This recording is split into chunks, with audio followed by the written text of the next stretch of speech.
Jeeva today பார்வையாளர்களுக்கு வணக்கம். இன்றைய நேர்காணலில் தேசிய தௌஹீத் கூட்டமைப்பினுடைய நிறுவனரும் தலைவருமாகிய பிஜே அவர்களை நமது நேர்காணலுக்கு வரவேற்கிறோம். சார், இப்போ ஈரான் இஸ்ரேல் தாக்குதல் குறித்து தொடர்ச்சியாக பேசணும். நீங்கள் கூட சொன்னீங்க, நெதன்யாகு பேச மாட்டேங்கிறாரு, ட்ரம்ப்பே பேசிக்கிட்டு இருக்காரு அப்படின்னீங்க. அப்புறம் ட்ரம்ப் எல்லா போரையும் நிறுத்த விரும்புவாருங்கிற மாதிரியான ஒரு கருத்து உருவாக்கம் உருவாச்சு. அவர் வந்துட்டாருன்னா அவர் நோபல் பரிசு கொடுக்கணும், மக்கள் போரை விரும்பாத ஒரு மனிதர் அப்படிங்கிற மாதிரிலாம் வந்தது. அதற்கு பிறகு இப்போ ஒரு கான்செப்ட் என்ன வருதுன்னா, அவர் இடையில போர் கொஞ்ச நாள் நடக்கட்டும் அப்படின்னாரு. ஏதோ விளையாட்டு மாதிரி, இன்னும் 2-3 நாள் நடக்கட்டும், 2 வாரம் நடக்கட்டும், அதில் என்ன இருக்குது அப்படிங்கிற மாதிரிலாம் பேசினார். இப்போ பார்த்தா முழுக்க அமெரிக்காவில் தான் களத்தில் இறங்கிருச்சு. இனி ஈரானுக்கு பெரிய ஆபத்து. அவன் இறங்கிட்டான், தன்னுடைய கொம்பை காட்டில் இறங்கிட்டாங்கிற மாதிரி, யானை இறங்கிருச்சுங்கிற மாதிரி அமெரிக்கா டைரெக்டாக இறங்கிருச்சு அப்படிங்கிற மாதிரியான பார்வையில் வருது. இது எப்படி ஈரானுக்கு மிகப்பெரிய பின்னடைவை ஏற்படுத்துமா? எப்படி பார்க்குறீங்க? இன்றைக்கு ஈரானில் ஒரு 3 அணுசக்தி மையங்கள் மீது விமான தாக்குதல் நடத்தியிருக்கிறாங்க அமெரிக்கா. இது வரைக்கும் நாங்கள் நடத்த மாட்டோம், 15 நாள் டைம் இருக்குது அப்படின்னு வேறு மாதிரி பேசிகிட்டு வந்தவங்க திடீர்னு தாக்குதல் நடத்தியிருக்கிறாங்க. இந்த தாக்குதலுடைய விளைவு என்ன, அதுக்கு ஈரானுடைய பதிலடி என்ன என்பதற்கு போகிறதுக்கு முன்னாடி ஒரு அடிப்படையான விஷயத்தை நம்ம கவனத்தில் வச்சுக்கிறணும். என்ன அடிப்படைன்னு சொன்னால், இந்த போருடைய முறை இருக்கு இல்லையா, ஒவ்வொரு காலத்தில் ஒவ்வொரு விதமாக மாறிக்கிட்டு வருது. இவங்க விமானங்கள் மூலமாக தாக்குதல் பண்ணுவது என்பது தான் உச்சகட்ட போராக இதுவரைக்கும் இருந்துக்கிட்டு இருந்தது. ஒரு நாட்டை தாக்குறதா இருந்தால் சக்தி வாய்ந்த ஆயுதங்களை கொண்டு போய் விமானத்தின் மூலமாக அந்த நாட்டில் போடுறது. ஏவுகணை என்பது ட்ரோன் மாதிரி சின்ன ஏவுகணைகள், இங்கேருந்து ஒரு 50 100 கிலோமீட்ரு அந்த மாதிரி ஏவுகணையை பயன்படுத்துவாங்களே தவிர பெரும்பாலும் விமான தாக்குதல் தான் நடத்துவாங்க. அப்போ ஈரான் என்ன பண்ணுறாங்கன்னு கேட்டால், இந்த போருடைய மெத்தடை மாற்றுறாங்க. இப்போ விமானங்கள் மூலமாக தாக்குறதை விட நம்ம விமானத்தை செலவு பண்ணாமல் தாக்கவும் முடியாமல் வேறு மெத்தடில் எப்படி இந்த போரை கொண்டு போகிறது அப்படிங்கிற அடிப்படையில் சிந்திச்சு தான் இந்த ஏவுகணை தயாரிப்பில் இறங்குறாங்க. அப்போ ஏவுகணையை தயாரிக்கும் பொழுது, நம்ம தாக்கும் பொழுது என்னென்ன மாதிரியான எதிர்வினைகள் வரும் என்பதையெல்லாம் கவனித்து என்ன செய்கிறாங்கன்னா, அதுக்கு ஏற்றவாறு ஏவுகணை வடிவமைக்கிறாங்க. இந்த வடிவமைக்க வேண்டிய அவசியம் மேற்கத்திய நாடுகளுக்கு இல்லை. ஏன்னா அவங்கள்ட்ட விமானம் இருக்கிறது, F-35 இருக்கிறது. ஒரு நாட்டில் போய் நின்று கொண்டு வரிசையாக 100 குண்டுகளை ஈராக் அழித்த மாதிரி அழிச்சிட்டு வரலாம். நமக்கு அழிப்பதற்கு ஆயுதங்கள் இருக்குதே என்ற காரணத்தினால இவங்க இந்த ஏவுகணை மூலமாக தாக்குறதுக்குள்ளே நுழையவே இல்லை. அவங்க அது ஆய்வு நம்மகிட்ட தான் இருக்குன்னு நினச்சிட்டாங்க. ஈரான் என்ன பண்ணுறான்னா, அவன் ரூட்டை மாற்றி யோசிப்பாங்கல்ல, அவன் மாற்றி யோசிச்சு என்ன செய்கிறான்னு கேட்டால், விமானங்கள் மூலமாக தாக்குறதை விட வீரியமாக தாக்க என்ன இருக்குது, அப்படி தாக்கும் பொழுது அவங்களால் தடுக்க முடியாமல் இருக்கணும் அப்படின்னு யோசிச்சு என்ன செய்கிறான்னா, அந்த ஏவுகணை உருவாக்குறான். ஏவுகணை உருவாக்குறன்னா இங்கே இருந்து கொண்டே ஒரு குறிப்பிட்ட இலக்கில் தாக்குறது. இந்த ஏவுகணையை தயாரிக்கும் பொழுது அவன் எதெல்லாம் கவனிக்கிறான்னு கேட்டால், இந்த தடுக்கிறான் ஏவுகணையை டிஃபென்ஸ் சிஸ்டம் அயன்டோ மாதிரி வச்சிருக்கானே. இஸ்ரேல் அயன்டோம் வச்சிருக்கிறான், தேர்ட் வச்சிருக்கிறான், இன்னும் பலது வச்சிருக்கிறான், ஏரோ சிஸ்டம்னு வச்சிருக்கிறான், இன்னும் பல வகைகளை வச்சு என்ன செய்கிறாங்கன்னா வரக்கூடியெல்லாம் தடுக்கிறாங்க. அப்போ தடுக்கிறோம் என்பதை இவன் பெருமையாக வேற இஸ்ரேல் என்ன செய்கிறான், எங்கள் நாட்டில் ஒரு அயன்டோம் இருக்கிறது, அதை தாண்டி ஒரு காக்கா கூட வர முடியாதுன்னு சொல்லி பில்டப்பு ஜாஸ்தியாக வர கொடுத்தாங்க. அப்போ இவன் என்ன யோசிக்கிறான்டா, நம்ம ஒரு ஏவுகணையை கொண்டு தாக்குறதா இருந்தால் இந்த அயன்டோம் இல்லாத நாட்டை தாக்கி போடலாம். அயன்டோம் வச்சுக்கிட்டு இருக்கிறவனை போய் ஏவுகணை விட்டு தாக்கணும்னு சொன்னால் அது எப்படி நமக்கு சக்ஸஸ் ஆகும், அடித்து தள்ளிடுவானே. அப்படிங்கிறதுக்காக என்ன செய்கிறாங்கன்னா, இரு விதமான யோசனையை மேற்கொள்கிறாங்க. ஒன்று என்னென்னு கேட்டால், அந்த அயன்டோம் மாதிரியான சிஸ்டங்கள் எந்த வேகத்தில் நம்ம தடுக்கும். அந்த அயன்டோம்லேருந்து ஒரு அதுலேருந்து ஒரு ஏவுகணை தான் வரும். அயன்டோம்லேருந்து ஒரு இது வரும்போது அங்கேருந்து ஒன்று எந்த வேகத்தில் தாக்கும் அப்படின்னு பார்த்தீங்கன்னு சொன்னால், எல்லா டிஃபென்ஸ் சிஸ்டத்துலேயுமே 2500 கிலோமீட்ரு வேகத்தில் இருந்து ஒரு 8000 கிலோமீட்ரு வேகம் வரைக்கும் தான் தடுக்குது, அது போகுது. அப்போ இவன் என்ன செய்கிறான்னு கேட்டால், அப்போ இந்த வேகத்தை மிஞ்சுகிற வகையில் நம்முடைய ஏவுகணை இருக்கணும். 2500 கிலோமீட்டரில் வந்தால் அது நம்ம தாக்க முடியாத அளவுக்கு நம்ம முந்தி போயிடுவோம், நம்மளை இலக்கு வைப்போம், அதை விட வேகமாக நம்ம போயிடணும் அப்படின்னு யோசிச்சு என்ன செய்கிறான்னு கேட்டால், இந்த ஏவுகணைகளை வகை வகையாக தயாரிக்கிறான். அந்த ஏவுகணைகளை கூட என்ன செய்கிறாங்கன்னு கேட்டால், அதை ஹைப்பர்சோனிக், சூப்பர் சோனிக்னு ஒரு 2 வகையாக வச்சுருக்கிறாங்க. சூப்பர் சோனிக்னா என்னன்னு கேட்டால் 5 ஒளி வேகத்துக்கு அளவு இருந்தால் சூப்பர் சோனிக். இந்த ஒளியுடைய வேகம் இருக்குதுல்ல, இந்த ஒளின சத்தம், வெளிச்சம் இல்லை, அது 3 லட்சம் கிலோமீட்டர் சவுண்டு. அந்த சவுண்டுடைய வேகத்தை வந்து மேக்குன்னு சொல்லி அளவிடுறாங்க. அதனுடைய வேகம் வந்து 1200 கிலோமீட்டர் வேகத்தில் போகும். 5ன்னு சொன்னால் 6000 ஆயிடுச்சு. 5 மேக்கில் 6000 மைல் வேகத்தில் கிலோமீட்டர் வேகத்தில் போகுமானால் அதுக்கு பிறகு தான் சூப்பர் சோனிக்கு. 5 கீழே இருந்துச்சுன்னா சாதாரண ஏவுகணை. அது இந்த ஏவுகணை இந்த சூப்பருங்கிறது எப்போ வரும்னு கேட்டால் 5 ப்ளஸ்ஸாக இருக்கணும். 5 மேக் வேகம், 6 ஒளி வேகம், 7 ஒளி வேகம்னு சொல்லி வரைக்கும் வச்சுருப்பாங்க. இந்த மாதிரி உள்ள ஒரு ஏவுகணையை தயாரிக்கிறான். அப்போ அதுக்கப்புறம் ஹைப்பர் சோனிக்குங்கிறது என்னன்னு கேட்டால் 10க்கு மேலே போயிடுறது. அந்த 10க்கு மேலே போணுச்சுன்னு சொன்னால் அது ஹைப்பர் சோனிக்குன்றுவாங்க. 10ன்னு சொன்னால் அது 12,000 கிலோமீட்டர் ஆயிரும். 10 ஒளி வேகம்னா என்னவாயிரும்னா 1200னா 12,000 கிலோமீட்டர் ஆயிரும். அப்போ இவன் 12,000 கிலோமீட்டருக்கு மேலே போகக்கூடிய ஏவுகணைகளை ஹைப்பர் சோனிக்குன்னு தயாரிக்கிறான். 6000 கிலோமீட்டர், 6000, 7000, 8000 இந்த மாதிரி போகக்கூடிய பல வகைகளை அவன் தயாரிக்கிறான். அதுக்கு பேர் சூப்பர் சோனிக்குன்னு அவன் பேர் வச்சு தயாரிக்கிறான். இவங்க அதை என்ன செய்யப்பாமன்னு விளங்கலை. இந்த அரசாங்கங்கள், இந்த அமெரிக்காவோ மற்றவங்கள வந்து இப்படி ஒன்று தயாரிக்கிறான்னு அது நம்மளை என்ன பண்ணும் கூட எங்களுக்கு தெரியலை.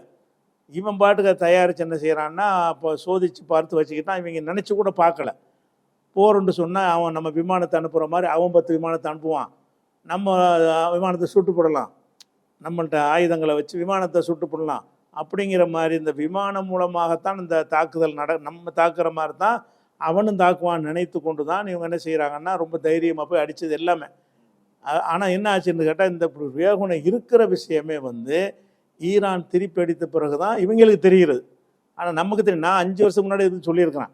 அந்த ஏவுகணையுடைய தன்மைகளெல்லாம் நான் வீடியோ போட்டிருக்கிறேன். ஆனால் நிபுணர்கள் சொல்லியிருக்கிறாங்க, போர் நிபுணர்கள் சொல்லியிருக்கிறாங்க, இந்த அமெரிக்கா, இஸ்ரேல் போன்ற வல்லரசுகள் இந்த திமுறில் என்ன செய்யலைன்னா அதை சிந்திக்கவே இல்லை. அப்போ இவன் என்ன செய்கிறான்னு கேட்டால் அந்த ஏவுகணை மூலமாக போர் மெத்தடு மாறுது. நீங்கள் என்னத்தை செய்ய அமெரிக்கா போய் தாக்குனாலும் என்னென்னு தாக்குவீங்க? அவன் வச்சுக்கிற அளவுக்கு உங்கள்கிட்ட ஏவுகணை கிடையாது. ஏன்னா அது உங்களுக்கு தேவையில்லைன்னு தயாரிக்கலை. அமெரிக்காவும் சரி நினச்சா தயாரிச்சிருக்கலாம். அமெரிக்காவும் இஸ்ரேலும் வந்து நமக்கு நம்ம F-35 கொண்டே போட்டு வந்துடுவோம், டொமஹாக் ஏவுகணையை கொண்டே இப்போ விமானத்திலேருந்து போட்டு வந்துடுவோம்னு சொல்லிட்டு அந்த விமானத்திலிருந்து வேகமாக போடக்கூடிய ஏவுகணைகள் தான் அவங்கள்ட்ட இருக்கே தவிர அந்த விமானத்தை அவன் சுற்ற முடியுமே. விமானத்தின் மூலம் தாக்க போகும்போது ஈரான் சுற்றும் ஈரான் சுடலாம், யார் ஒரு நாள் சுடலாம் தானே. விமானத்துடைய வேகம் வந்து சுடுவதற்கு ஏற்ற வேகத்தில் தான் வரும் விமானம் வருவது. இது ஏவுகணை வந்து சுடவே முடியாது, கண்ணை மூடி திறக்கிறதுக்குள்ளே போயிடுறது. 8 நிமிஷத்தில் வந்துச்சுன்னா பாருங்களேன். ஈரானில் அனுப்பின அந்த ஏவுகணை வந்து 8 நிமிஷம் 7 நிமிஷம் தான் இஸ்ரேலை வந்து அடைகிறதுக்கு. அப்போ 2000 கிலோமீட்டர் வந்து ஒரு 7-8 நிமிஷத்தில் அடைகிற அளவுக்கு ஃபாஸ்ட்டாக வரும் பொழுது அந்த வேகத்தை எல்லாம் தடுக்க இயலாது. 2000 கிலோமீட்டர் 8 நிமிஷத்தில் 8 நிமிஷம் வந்து ஆமாம் 8 நிமிஷம் 1 7 நிமிஷத்தில் வருது, 1 8 நிமிஷத்தில் வருது. ஆக 7-8 நிமிடத்தில் வந்து குறிப்பிடத்தை தாக்கிறது. அப்போ இந்த மாதிரியான ஏவுகணைகளில் பல வெரைட்டியை வேற நினைஞ்சிருக்கான், ரெடி பண்ணியிருக்கிறான். அது என்ன அப்படின்னா ஒரு ஏவுகணைக்குள்ளே 25 இருந்து 120 வரைக்கும் உள்ள குண்டுகளை பிரிஞ்சு அடிக்கிறது. போய் உள்ளே போய் அதை போய் இந்த இடத்துல மோதன உடனே வெடித்து அதுலேருந்து 120 ஏவுகணை புறப்படும். Okay okay okay. அதுதான் கடைசியாக முந்தா நாள் அடித்தது. அதுக்கு பேர் சிஜிஎல்னு பேர் வச்சுருக்கான். சிஜிஎல்ங்கிற ஏவுகணை விட்டான்றாங்கல்ல, அதனுடைய தன்மை என்னன்னு கேட்டால் அது கொத்து குண்டு போட்டு சிஜிஎல்னு அதுக்கு பேர் வச்சுருக்கான், ஒன்றுக்கு ஒரு பேர். அப்போ இந்த இதுக்கு நெத்தனியா என்ன சொல்கிறாருன்னா கொத்து குண்டுகளை போட்டு தாக்குகிறார்கள். கொத்து குண்டுன்னா கொத்தா வந்து நிறைய உழுவுதில் அந்த மாதிரி ஒரு புலம்புற அளவுக்கு தாக்குறாங்க. அப்போ இப்போ என்ன பிரச்சனைன்னு கேட்டால் இந்த மெத்தேடு மாறி போயிருக்கும் போது அமெரிக்கா என்ன செய்கிறான்னா பழைய நினப்படா பேராண்டின்னு அதில் இருந்துக்கிட்டு இருக்கிறான். நம்ம பெரிய நாடு நம்ம விமானத்தில் எல்லாம் செஞ்சிடலாம் நினச்சிக்கிட்டு இருக்கிறான். அப்போ அதன் அடிப்படையில் என்ன செய்கிறான்னு இந்த உலகம்லாம் கேட்குது, அமெரிக்கா பார்த்துக்கிட்டு இருக்கிறதுங்கிறதுக்காக வேண்டி நேற்று நள்ளிரவு என்ன செய்கிறான்னு கேட்டால் 3 அணுசக்தி நிலையங்கள் மீது விமானம் மூலம் தாக்குதல் பண்ணுறான். தாக்குதல் பண்ணிவிட்டு அவன் அறிக்கை என்ன விடுறான், அமெரிக்க என்ன அறிக்கை விடுறான்னா 3 இடங்களையும் வெற்றிகரமாக தாக்கிவிட்டு விமானம் திரும்பி விட்டது. விமானம் சுடப்படலைங்கிறான். 3 விமானங்கள் மூலம் நான் தாக்குதல் பண்ணணும், 3 விமானங்களும் வெற்றிகரமாக விலக்கை தாக்கிவிட்டு திரும்பி விட்டதுன்னு சொல்லி அவன் நேற்று நைட்டோடு அறிக்கை விட்டான். இன்னைக்கு காலையில் ஈரான் என்ன செய்கிறாங்கன்னு கேட்டால் இந்த ட்ரம்ப் மாதிரி பொய் சொல்கிறதுல அவரை யாருமே அடிச்சுக்கிற முடியாது. இந்த தாக்குதலுக்கு அவங்க பதில் கொடுக்குறாங்க. என்ன கொடுக்குறாங்கன்னு கேட்டால், இந்த இடத்துல தான் நீ 3 தடவை இஸ்ரேல் அடித்தான், ஒன்றுமே அங்கே இல்லை, நாங்கள் எல்லாத்தையும் அப்புறப்படுத்திட்டோம், அதில் எந்த ஒரு அணு விஷயங்களோ அல்லது அணுவாயு கசியக்கூடியதோ அல்லது செறிவூட்டப்பட்ட யுரேனியமோ அது அணுகுண்டுக்கு டெவலப் பண்ணி போகக்கூடிய செயற்பாடுகளோ அந்த இடத்துல இல்லை. அந்த ஒரு கட்டத்தில் இருந்ததை தவிர இந்த போர் சூழல் வரும்னு அறிந்தவுடன் என்ன செஞ்சிட்டாங்கன்னா, சேஃப்டியான இடத்துக்கு நாங்கள் மாற்றிட்டோம்னு சொல்லி முந்தா நாள் தான் அறிக்கை விட்டாங்க. அவங்க நீங்கள் நினைக்கிற எந்த இடத்துலையும் ஏவுகணை சம்பந்தமான எதுவுமே இல்லை, அதை பாதுகாப்பான இடத்துக்கு அவங்க மாற்றிட்டோன்னு சொல்லிவிட்டான். மாற்றிட்டோன்னு சொன்ன பிறகு அந்த இடத்துல 3 இடத்துல போய் தாக்கியிருக்கிறாங்க. அங்கதான் இல்லையே ஏவுகணை, ஒன்றுமே இல்லை. ஆனால் திருப்பி போய் அடிச்சிருக்காங்க. 3 அணுசக்தி இடத்தை அடிச்சிட்டோம் அப்படின்னு வெற்றிகரமாக திரும்பிட்டாங்கிற. சரி, வெற்றிகரமாக திரும்பினா இல்லை, அவன் தொடர்ச்சியாக சொன்னானே அவங்களுடைய அணுசக்தி மையங்களை ஃபுல்லாக நாங்கள் காலியாக்கிட்டோம்னு இப்போ வரைக்கும் சொல்கிறான்ல. அப்போ நம்ம என்ன பார்க்கணும்னு கேட்டால், இவனுக்கு ஏற்ற மாதிரி சொல்லுவான், அவனுக்கு ஏற்ற மாதிரி சொல்லுவான், அது தனியாக வச்சிருங்க. இவன் தாக்கி இருந்தால் என்ன ரிசல்ட் வரணும்னு நம்ம அறிவு இருக்குல்ல. நீ அணுசக்தியை தாக்கி இருந்துச்சுன்னா என்ன ஏற்படணும்னா, ஈரானை பசுபம்ப போயிருக்கணும். அங்கே உள்ள அணுசக்தியில் குண்டு போட்டு அங்கே செறிவூட்டப்பட்ட யுரேனியமோ இருந்து அதில் தாக்குதல் நடத்தியிருந்தார்களே. ஆனால் அதிலிருந்து கசியக்கூடிய வாயுகள் என்ன செய்யும், பெரிய பேரழிவு, உயிர் சேதங்கள் ஏற்பட்டு மரங்கள்லாம் கருகி போயிடும். பல வருடங்களுக்கு அந்த செர்னோபில்ங்கிற இடத்துல ரஷ்யாவில் வெடிச்சுல மிகப்பெரிய கழிவு ஏற்பட்டு பயங்கரமான ஒரு 500 கிலோமீட்டர் வேகத்துக்கு இடத்துக்கு புல்புண்டு கூட முளைக்காது பல வருடங்களுக்கு. அந்த மாதிரி அந்த கதிரியக்கம் அதுலேருந்து ஏற்படுங்கிறாங்க. அந்த மாதிரியான ஒரு அணுக்கசிவு தான் அதில் ஏற்பட்டது. சாதாரண போபாலில் ஒரு விஷவாயு வந்ததில் எவ்வளோ பெரிய பாதிப்பு நம்ம இந்தியாவில் அனுபவிச்சு. அந்த யூனியன் கார்பைடுங்கிற கம்பெனி இருக்கான 84 அந்த எவரடி பேட்லாம் தயாரிக்கிறான் அந்த கம்பெனிக்காரன், யூனியன் கார்பைடு, அவனுடைய இதில் தான் அந்த இதுக்கு விஷவாயு வந்துச்சுங்கிறாங்க. அப்போ சாதாரண விஷவாயு வரும்போதே ஒரு விளைவு ஏற்பட்டுருக்குன்னு செய்யும்போது நீ 3 இடத்துல தாக்கிட்ட, வெற்றிகரமாக தாக்கிட்டேங்கிற. அமெரிக்கா சொல்கிறான் வெற்றிகரமாக தாக்கணும், நீ சொல்லவெல்லாம் தேவையில்லை, அங்கே தெரியுமே பத்திக்கிட்டு வரணும். நான் ஒருத்தனை அழிச்சிட்டேன்னு சொன்னா அவன் கதற சத்தம் கேட்க, அவன் கதற சத்தம் கேட்கணும்ல. இவன் அடிச்சுட்டாங்கன்னா அவன் சிரிச்சு நிற்கிறான், அப்ப நீ அடிக்கலன்னு அர்த்தம். அப்ப நீ அடிச்சது நெசமாக இருந்தால் அந்த 3 இடம் இப்ப நேத்து அமெரிக்கா இறங்கி தாக்கிருச்சுங்கிறாங்களே, அது நேத்து தாக்கிருக்கு. நேத்து நைட்டு தான், அது ஒண்ணு இல்லாத இடத்துல தான் அந்த அதே இஸ்ரேல் எந்த இடத்துல போய் 3 இடத்துல கொண்டு போட்டான், அந்த இடத்துல அதே இடத்துல நீ அடிச்சமா நான் ஒரு அடி அடிக்கிறேன், செத்து போன பாம்பை போய் அவன் அடிச்ச பிறகு இவன் ஒரு அடிக்கிறான். அந்த மாதிரி தான் அதில் ஒன்றும் இல்லைன்னு ஆயிடுச்சு. அதில் இஸ்ரேல் குண்டு போடும்போது கூட அவன் சொல்லிட்டான், அதில் ஒன்றுமே இல்லைப்பா, அணுசக்தி ஆய்வு மையமே தெரிவிச்சிட்டாங்க, இந்த இடத்தில் எந்த அணு கசிவும் வரவே இல்லை, தாக்கி இருக்கிறாங்க, தாக்குனால் அந்த அணு ஆயுதங்கள் இருக்குமே என்றால், அணுசக்தி ஆய்வுகள் இருக்கும் என்று சொன்னால் அந்த கசிவு ஏற்படும், ரசாயன வாயுகள்லாம் ஏற்படும், அதில் ஒன்றுமே வரலை அப்படின்னு சொன்ன இடத்துல தான் இவன் 3 இடத்துல மறுபடியும் கொண்டு போடுறான். குண்டு போட்டுட்டு நாங்களும் இருக்கிறோன்னு காட்ட பார்க்குறான். இந்த நேரத்தில் இந்த போரில் இவங்களுக்கு இந்த விமானத்தின் மூலமாக தாக்குறதை தவிர வேறு ஒரு வழி அவங்களுக்கு இல்லை. இருந்தாலும் உலகத்தில் சட்டாம்பில்லைன்னு ஒரு நாளைக்கு காட்டிவிட்டோம், நீ என்ன செய்கிறேன்னு எல்லாரும் கேட்குறாங்க. அப்போ நம்மளும் இருக்கிறோம், சீனில் இருக்கிறோம், அமெரிக்கா தாக்கி விட்டது, இதை பிரபாண்டப்படுத்துறதுக்கு அவங்களுக்கு ஊடகங்கள் இருக்கிறாங்க. இதை மாண்டமாக படம் வரைஞ்சி காட்டுவாங்களே தவிர, நீ தாக்குன எவ்வளோ ஒரு விமானத்துக்கு கொண்டே தாக்கிட்டு போ, என்ன சேதம் வேணாலும் எடுத்துகிட்டு போ, அணுவுக்கு ஏதாவது ஏற்படுமா, அந்த இடத்துல இல்லைன்ட்டு நான் நாங்கள் காலி பண்ணிட்டோங்கிறானே. இவர்கள் எந்த இடத்துல அணு சோதனை இருப்பதாக நினைத்து தாக்குகிறார்களோ அங்கே நாங்கள் வச்சுக்கிறல, சேஃப்டியான இடத்துக்கு எப்போவும் நாங்கள் மாற்றிட்டோம், நீங்கள் எத்தனை தடவை கொண்டாங்க போட்டாலும் வெறும் இடத்துலாம் நீங்கள் போட்டுருப்பீங்களே தவிர, அங்கேருந்து அணு கழிவுகள் மீது அணுடைய ஆயுதங்கள் மீது உங்களுடைய குண்டு போட முடியாதுன்னு சொல்லி முந்த நாள் தான் அறிவித்தாங்க. அறிவித்த பிறகு என்ன செய்கிறாருன்னா, ஒரு ட்ரம்ப் அங்கே குண்டு போட சொல்லியிருக்கான் 3 இடத்துலையும். அப்போ ஈரான் பதறவெல்லாம் இல்லை, பொய் சொல்கிறாரு, ஒரு தாக்குதல் நடத்தவே இல்லை, எந்த ஒரு ரிசல்ட்டும் எங்களுக்கு வரவே இல்லை, அந்த பில்டிங் அதில் அந்த கட்டுற அமைப்பில் சேதம் இருக்கும்ல, அது என்னங்கிறத மதிப்பிட்டு சாயந்தரம் சொல்லிட்டு இருக்காங்க. அது என்ன சேதம் இடிஞ்சிருக்கும், அது இடிஞ்சிருக்கும்ல, அதுதான் யார் சாதாரணமான குண்டு போட்டாலும் வரும்ல, அந்த என்ன மாதிரி சேதம் வந்துச்சுங்கிறத நாங்கள் மாலை தெரிவிப்போம். அவன் ரொம்ப கூலாக அறிவிக்கிறான். இதில் ஒன்றும் இல்லை, எங்களுக்கு அணுவுக்கு எந்த பாதிப்பும் வரல, எந்த அணுசக்தியை ஒழிப்பதற்கு இவங்க தாக்கல் நடத்துகிறாங்களோ அதில் எந்த ஒரு இதுவும் ஏற்படலை எங்களுக்கு அப்படின்னு சொல்லிட்டு தெளிவாக ஈரான் இன்னைக்கு மறுப்பு கொடுத்துட்டாங்க. அப்போ இப்போ தாக்குறது இதுதான் செய்கிறான். அதே நேரத்தில் இந்த தாக்குறதுல இறங்கிட்டாங்கல்ல, இறங்குறதுக்கு முன்னாடி அரபு பிரதேசத்தில் உள்ள எல்லா நாடுகளில் உள்ள அவனுடைய விமானங்களை எல்லாம் அப்புறப்படுத்திட்டான். அவனுடைய கத்தாரில் உள்ள தளம், அது மாதிரி ஈராக்கில் உள்ளது, சிரியாவில் உள்ளது, இங்கெல்லாம் உள்ளதெல்லாம் ஏன்னு கேட்டால் ஏதாவது செஞ்சால் அவன் வந்து ஏவுகணை அடிப்பான். ஏவுகணை அடித்து ஒரு இடத்துல அடித்தானா அங்கே உள்ள 100 விமானம் இருந்தால் 100 காலியாக போயிடும். அந்த மாதிரி உள்ளது தப்பிக்கிறதுக்காக வேண்டி உள்ள ஏற்பாட்டை அமெரிக்கா செஞ்சுக்கிட்டான். தாக்குனா அவனுடைய அந்த மையங்களில் தான், கட்டளை மையத்தில் தாக்க முடியுமே தவிர அதில் இந்த விமானங்கள் போக்குவரத்து அப்புறப்படுத்த முடிஞ்சதெல்லாம் அப்புறப்படுத்திட்டாங்க. அப்புறப்படுத்த முடியாத நிரந்தர செட்டிங் இருந்துக்கிட்டு இருக்கும். அப்புறப்படுத்துதெல்லாம் அப்புறப்படுத்திட்டதுனால ஈரான் திருப்பி அடித்தாலும் நமக்கு விமானத்துக்கு ஒன்றும் சேதம் ஏற்படாது அப்படிங்கிற ஒரு தைரியத்தில் தான் எல்லாத்தையும் ரிமூவ் பண்ணிட்டாங்க. இங்கேருந்து எடுத்துகிட்டு போய் சைப்ரஸ்ன்ற ஒரு தீவில் அவங்களுக்கு ஒரு இடம் இருக்குது. அமெரிக்காவுக்கு ஒரு இராணுவ தலைமை இருக்குது. சரி, எல்லாத்தையும் சைப்ரஸ் கொண்டு போயிட்டான். யார் கொண்டு போயிருக்கா? அமெரிக்கா. அமெரிக்காவுடைய இது வந்து பஹ்ரைன்ல, ஆமா, கத்தார்ல இருந்து 49 உளவு விமானங்களை எடுத்தாங்கல்ல. கத்தார்ல இருந்து, பஹ்ரைன்ல இருந்து, ஈராக்ல இருந்து, சிரியாவுல இருந்து, ஜோர்டான்ல இருந்து, இங்க எல்லாம் அமெரிக்காவுடைய ஈரான் அடிச்சிருவான்னு பயந்து முதல்ல காலி பண்ணிட்டாங்க. 3 நாளைக்கு முன்னாடியே காலி ஆக்குறாங்கன்னு நியூஸ் வர ஆரம்பிச்சு. 3 நாளைக்கு முன்னாடி எல்லாத்தையும் காலி பண்ணிட்டாங்க. அப்போ காலி பண்ணிட்டாங்கன்னு என்ன அர்த்தம்னா தாக்குதலை எதிர்பார்க்குறான். எப்போ ஈரான் தாக்குவான்னா இவன் தாக்குனதான் தாக்குவான் இருக்கிறான். அப்போ இவங்க தாக்குனதுக்கு அவன் சொன்னபடி பதிலடி கொடுப்பான். ஈரான் என்ன செய்வான், ஈரானை பயங்காட்டுறாங்க. இவங்கள்ட்ட இருக்கிறது அந்த விமானம் மூலம் தாக்குறதை தவிர அவன் இருந்த இடத்துல தாக்கக்கூடிய சாதனை இவங்கள்ட்ட கிடையாது.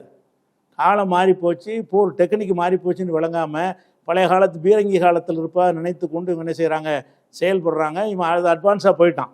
அதுபோக செயற்கை நுண்ணறிவோட வேறு இதெல்லாம் தயாரிக்கிறான். அந்த ஏவுகணைகள் பூராவுமே சூப்பர் ஹைப்பர் சோனிக்கெலாம் வந்து செயற்கை நுண்ணறிவு அதுவாக பார்த்து கண்டுபிடிச்சி என்ன செய்யும், இந்த பக்கம் வரான்னு அந்த பக்கம் போய்க்கணும், ரூட்டை மாற்றிக்கிட்டு தன்னால் போய் தாக்குற அளவு ஈரான்ட்ட இருக்குங்கிறத கிண்டல் பண்ணாங்க. இல்லை, அவன் தான் தேவையில்லை, அவன் தயாரிக்கலை. சூப்பர் சோனிக் ஹைப்பர் சோனிக்ங்கிறதெல்லாம் அமெரிக்கா நமக்கு எதாவது நம்ம தான் விமானத்தில் கொண்டு போட்டுருமே நினைக்கிறானே தவிர அதை செய்யலை. இவன் அறிவிக்கும் பொழுதெல்லாம் ஈரான் பொய் சொல்லுது கிண்டல் பண்ணாங்க. நாங்கள் சூப்பர் சோனிக் தயார் பண்ணிட்டோம், ஹைப்பர் சோனிக் தயார் பண்ணிட்டோம்னு சொல்லும் பொழுது மேற்கத்திய ஊடகங்கள்லாம் நினைஞ்சாங்கன்னா அது கிண்டல் பண்ணி கார்ட்டூன் மாதிரி போட்டு பயங்காட்டுறாங்க, கேலி பண்ணுறாங்க. அப்படிலாம் செய்ய முடியும்னு நினச்சி கூட பார்க்கல. அப்போ நினச்சி பார்க்க முடியாத அளவில் அது ஒன்று செய்கிறான். அது மாதிரி வந்து கடற்படை தளங்களில் கப்பலை கொண்டாந்து நிப்பாட்டி தான் அந்த தாக்குதல் நடத்துவான். கப்பலை காணும், 3 கப்பலை கொண்டாந்து நிப்பாட்டுவான். ஒவ்வொரு கப்பல்லையும் 200-300 விமானங்கள் இருக்கு. அதை கொண்டாந்து பயங்காட்டி தான் என்ன செய்வான்னு கேட்டால் எந்த ஒரு தாக்குதலையும் அமெரிக்கா நடத்துவான். இப்போ இந்த 3 விமானங்கள் நடத்துறதுக்கு முன்னாடி 3-4 கப்பலை கொண்டாந்து நிப்பாட்டல. ஏன்னா கப்பலை 3 கழிச்சுருவாங்க இவங்க. இப்போ உள்ள நிலையில் கப்பல் நிப்பாட்டி இருந்தான்னு சொன்னால் பதிலடி கப்பலில் தான் இருக்கும். கப்பலில் அடிக்கிறாட்டி ஹூதி அடிக்கிற மாதிரி அடிக்க மாட்டாங்க. பெருமாண்ட ராட்சச ஏவுகணை வச்சு அடித்தாங்கன்னு வைங்க, கப்பலை மொத்தமாக பேசிக்கிட்டு போயிடும். கீழேருந்து அடிக்கிற ஏவுகணை நீர்மூழ்கி கப்பல்லேருந்து கப்பலுக்கு ஈரான்ட்ட தான் இருக்குது. அதுவும் ஈரானில் இருக்குல்ல, நீர்மூழ்கி கப்பலில் கப்பலையும் அடிச்சிருவாங்க. அது கப்பல் அடிச்சிருவான்னு பயம் இருக்க போய் தான் இவங்க கப்பலெல்லாம் ரிமூவ் பண்ணிட்டாங்க. எல்லாம் சேஃப்டியாக கொண்டு போயிட்டாங்க.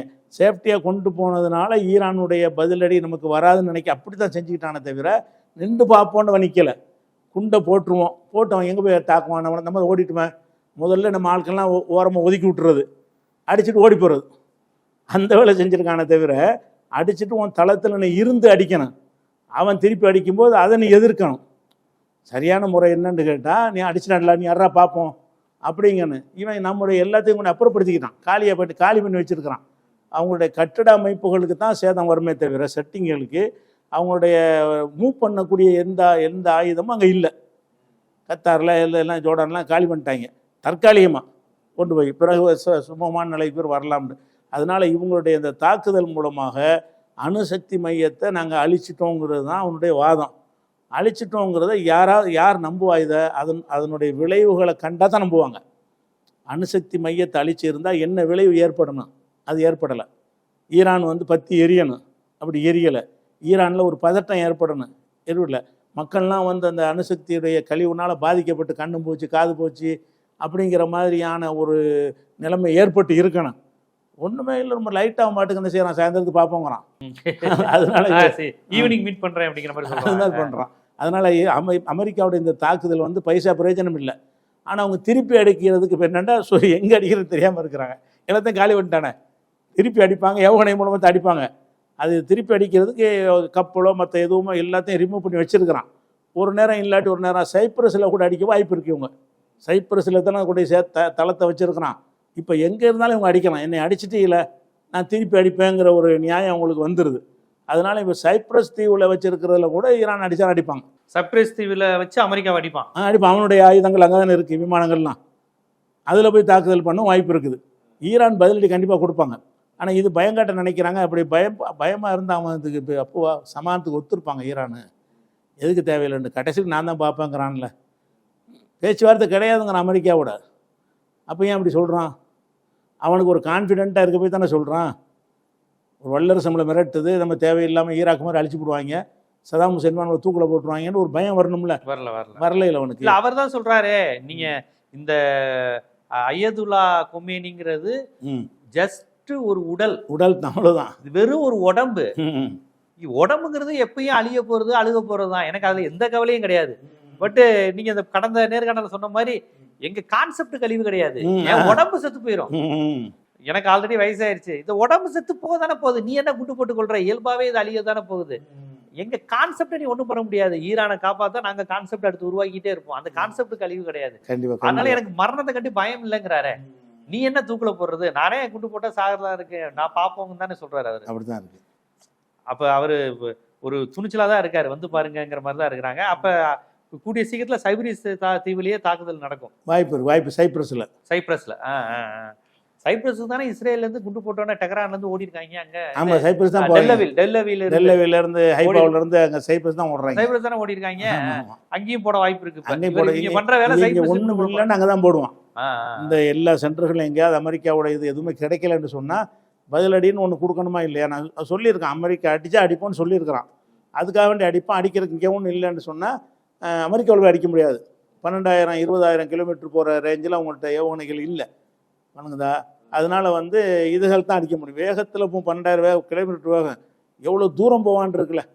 இப்போ ஈரானுடைய ஏவுகணைகள் 2,000 கிலோமீட்டருக்கு மேலே போகாது. 2,000 கிலோமீட்டர் மேலே போகிறதா இருந்தால் அமெரிக்காவையும் அடிக்கலாம். இவங்க வச்சுக்கிற 2,000 கிலோமீட்டர் வேகத்தில் போகும், 12,000 கிலோமீட்டர் வேகத்தில் போகும். எவ்வளோ தூரத்தை அடையும்னு கேட்டால் 2,000 கிலோமீட்டர் தான் போகும். இப்போ உள்ள உங்கள்கிட்ட வெளிப்படுத்தினது அதுக்கு மேற்கொண்டு தயாரிச்சிருக்காங்கன்னு தெரியல. ஒரு 12,000 கிலோமீட்டர் போய் தாக்குற மாதிரி கொரியாவில் வடகொரியாவில் வச்சுருக்கிறான். அவனை மாதிரி இவங்க தயாரித்தாங்கன்னா பட்டனை தட்டினா அமெரிக்காவில் கூட வாய்ப்பு இருக்குது. அது இருக்கிறதா தெரியல. ஆனால் கண்டிப்பாக இந்த தொடர்ந்து இந்த போர் குறித்த அப்டேட் சொல்லும் போது ரொம்ப முக்கியமான சொல்லியிருக்கீங்க.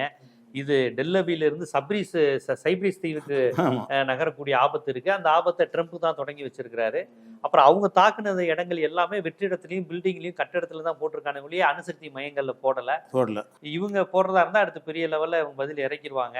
ஸோ ஈரான் யுத்தம் குறித்து மேற்கத்திய ஊடகங்களை வரக்கூடிய செய்தி, பதறும் ஈரேனி, பதுங்கிய கோமேனி, அப்படிதான் போடுறாங்க. அவ்வளவுதான், ட்ரம்ப்பே கிளம்ப இறங்கிட்டாரு அப்படிங்கிற மாதிரி சொல்றது, நெதன்யாகு முடிவு பண்ணிட்டாருங்கிற மாதிரியான செய்திகளை தமிழ் ஊடகங்களையும் சில இதுல தலைப்புகள் போடுறாங்க.